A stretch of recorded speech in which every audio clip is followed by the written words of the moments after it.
जैसे स्वप्न के शरीर का महत्व नहीं रहता, ऐसे जागृत के शरीर का महत्व नहीं रहता। एक बार महाराज ज्ञानी शिरोमणि जनक जी ने देखा कि उस स्वप्न में देखा कि वो बड़े गरीब हो गए और वो भिक्षावृत्ति की भूख लगी, तो थोड़ा दाल चावल मिला, तो उन्होंने से खिचड़ी बनाई।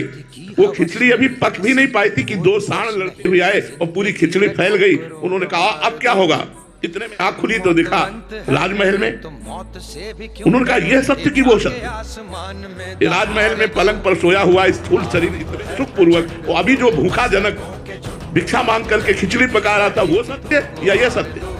अब सभा में जाकर के जिस विद्वान से पूछते कि यह सत्य की वो सत्य, तो कोई उत्तर न दे पाता, क्योंकि यह और वह का लक्ष्य नहीं समझ पाते। अष्टावक्र जी महाराज को जब पता चला कि हमारे पिता को नजर कैद कर लिया गया है उत्तर न देने पर, तब वो पहुंचे, बालक ही थे पर बहुत बड़े ज्ञानी महात्मा थे। जे ही जनक की सभा में पहुंचे तो पूरी सभा देखकर हंस दिया। तो उनका जनक, मैंने तो सुना था तुम्हारी सभा ज्ञानियों की सभा है, लेकिन यहां तो सब अज्ञानी बैठे हुए हैं, क्यों? जनक जी ने कहा ऐसा क्यों आप सभा के लिए? बोले हंसे क्यों?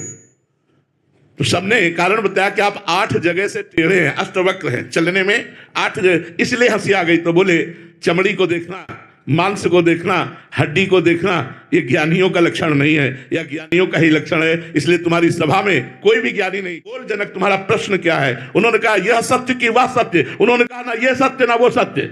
जब स्वप्न में था तो स्थूल देह जो जनक है वो विस्मरण में था, जब जागृत में था तो जो स्वप्न में जनक था उसका विस्मरण था। इसलिए स्थूल सूक्ष्म कारण तीनों शरीर मिथ्या होने के कारण ये तुम्हारा यह और वह दोनों असत्य है। सत्य है यह और वह कुछ साक्षी जो जानने वाला है।